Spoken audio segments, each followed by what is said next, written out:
All right, let's go ahead and review quickly, hopefully. The book reviews that you all sent to me last week, they're all graded. Hopefully you've seen your grade by now and you've seen your comments. The goal of my comments is largely instructional for the sake of the next book review, that you might turn in a book review that's even better than the last one. So um, make sure you implement the changes I gave you. So um, there are a few things that are frustrating for graders. That one is that taking the time to give comments, and the point of the comments is to help you. So I really hope you found them helpful, and I really hope you make the changes, because if you do, your second book review grade will be better than the first one. The content you give me will be better. You'll be a better summarizer, a better critiquer. So the point of all this is to help you. So please implement the changes. But let's go over quickly some of the most common things I saw. So in the intros were generally really, really good. Just want to make sure that you also include in your introduction a brief assessment of the book. The SPTS style guide does not specify that, but I'm specifying that. That's what I want. So please include that. Other classes may not want that. SPTS style guide says defer to the teacher's instructions. So in addition to stating the author's thesis, also state a brief uh, statement, a general assessment of the book. So, did you think Longman was successful in accomplishing the goal of his book?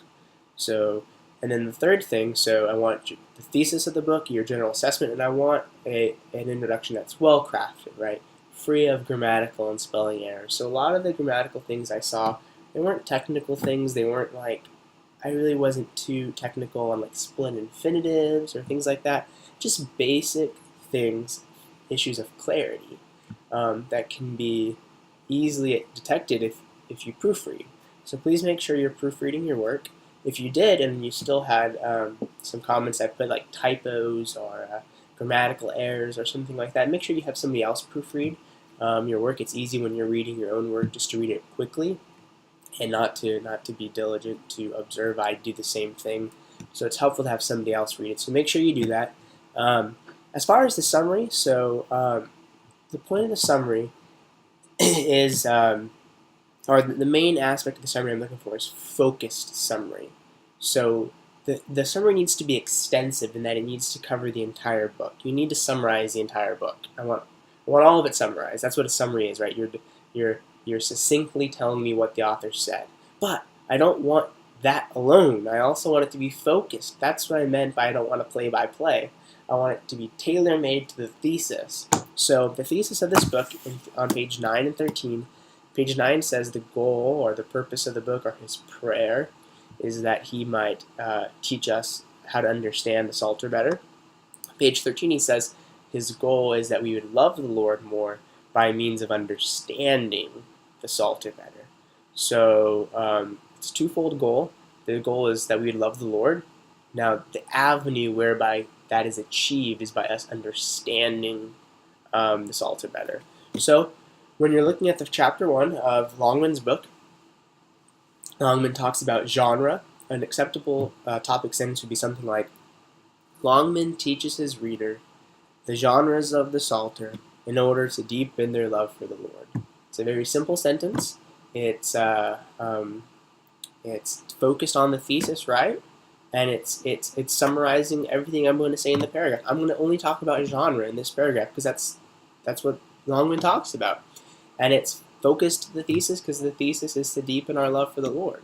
Now, you need to be creative. I don't want just stock sentences for every paragraph. You have to have some kind of creativity in the way you're saying this, but that's what I want you to say. I want you to connect the topic's content to the author's thesis. And then everything else in the paragraph needs to elaborate on the topic sentence. If the topic sentence is about genre, don't talk about application in the paragraph. That doesn't fit underneath the topic sentence. So make sure you have organized it well by means of carefully crafted topic sentences. So that would be an acceptable topic sentence. And after that, if I were summarizing chapter 1, I would probably say something like, Longman divides Longman presents 7 different genres and discusses them thoroughly, and then I would maybe list some key points, and I'd have a conclusion sentence that says something like, Longman's discussion of genre, his suggestions at the end of the chapter, and his exercises function to deepen our love for the Lord, our function to increase our understanding of the Word of God so that we would love the Lord more deeply. So a nice topic sentence, a nice conclusion that wraps it all together. That's what I want. That would be a perfect summary. And then extending that method through the entire book. Now, it doesn't have to be chapter by chapter. You can organize it in any way you want, but make sure that you're organizing it well. So in Longman, in this table of contents, he has 3 parts. You can organize your summary in 3 parts. That's fine too. Just make sure you cover the entire book. Make sure you're focused on the thesis, and make sure it covers the entire book, so don't leave anything out. Oh yeah, my last point was it needs to be 2 pages. So the SPTS style guide says a normal summary is half of 2 pages, I think, for a 5-page book review. This is a 5-page book review, so make it 2 pages. The instructions say likewise, so 2 pages, focused on the thesis, and well organized. Okay, now as far as critique, you need to save critique for the critique. Don't include critique in the summary section. So the topic ends, Longman teaches his reader the genres of the Psalter in order to deepen their love for the Lord. That's just descriptive. It's not helpful for you to offer reflection, application, or critique in the summary. You need to save those for the critique section. So in the critique section, the biggest problem I've seen in all the classes I've done is that students are generally pretty good at assessing. They may say something like, Longman argues for the importance of identifying genre well. Good. That's a good assessment. But you need to do more than assess. You also need to support your assessment. So the biggest problem I've seen with students is their inability to really support their assessment well. Often what I see is that students describe what Longman said about genre. Now that's summary, that's description, that's not what I want in critique. So in my instructions, I give an example of how oranges are the best fruit. My favorite color is orange, by the way, and I do love oranges. I live in California, a bunch of orange groves. So if you're from Florida, California has the best oranges. But so in my instructions, I offer what does a good topic sentence look like, what does a good critique look like. So this is what I see most with students in the critique. They say something like this. Their assessment is oranges are the best fruit.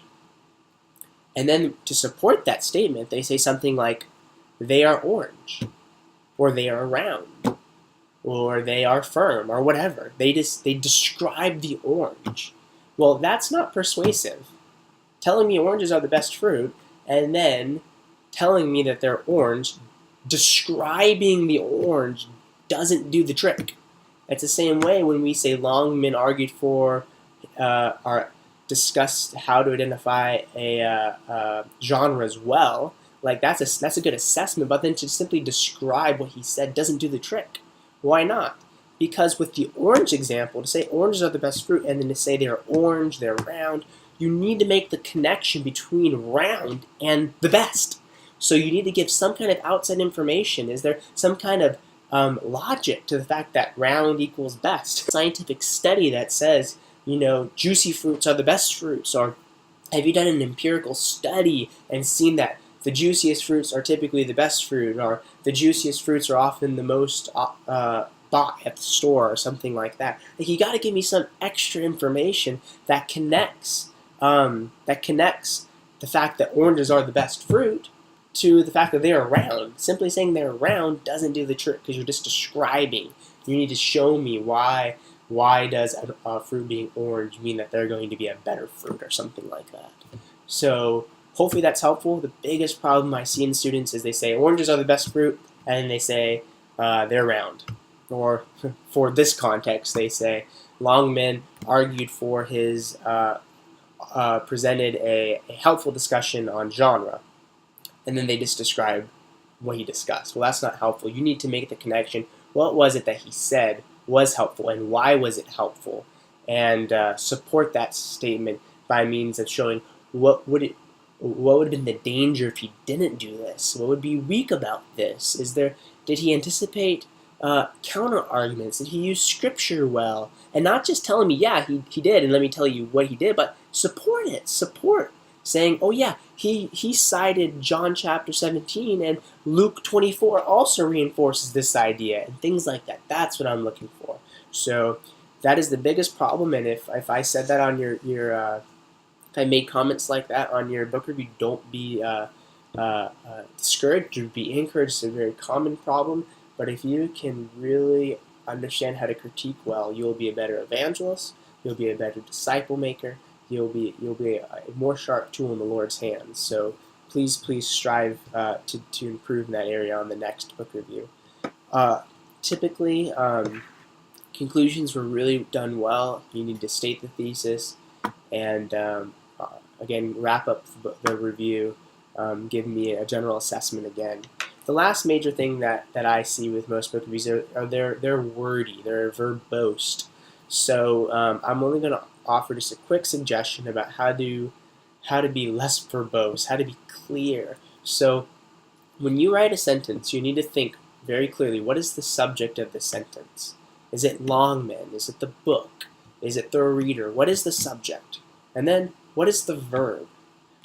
It's really easy for you to give colloquial verbs, verbs that are too informal. This is a more formal context. Don't say things like hang out or well, I put there are several in there, and if you didn't have an example where I said this is too colloquial or too informal, then you're fine. If you have it, you know what I'm talking about. But you need to pick verbs that are clear and concise.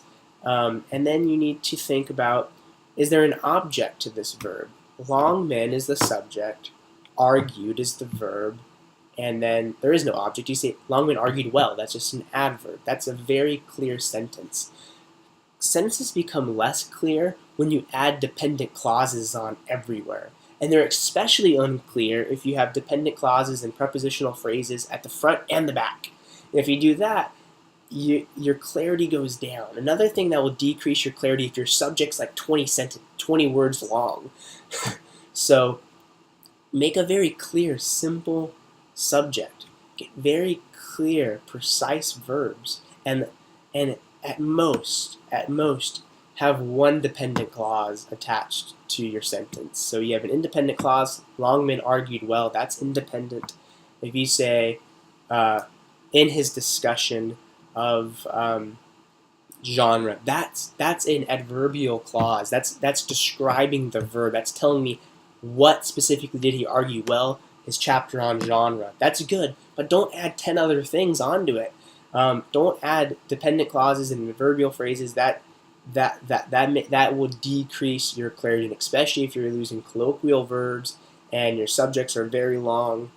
That's going to be detrimental for you. So you want to be clear, you want to be precise, not just so that I'm happy, but so that your hearers, guys, so that your audiences, so that the people that you'll shepherd one day, so that the women, ladies you'll counsel one day, and the children you'll bring up in the ways of the Lord, and that and the ways that you'll craft programs and organize structures, ladies, and even guys, like the ministries that the Lord entrusts to us, like the people can comprehend what we're saying.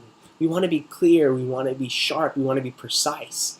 So let's not be wordy, let's not be verbose. When we write a sentence, let's think to ourselves, how many prepositional phrases do we have here? Now, a prepositional phrase is just a phrase that begins with a preposition. If you have 3 of them, it's too much. If you have some at the front and some at the end, it's too much. Let's be clear, let's be precise, let's be simple. Simple is the better way. So those are my final thoughts. If you guys have any questions, you can email me about this video or about your book review in particular. Yeah, besides that, I think you guys are going to do really, really well in the next book review. Your first ones were good. There's a few little hiccups here and there, but that's to be expected. Hey, if we had this all together, we wouldn't be in a class like this, right?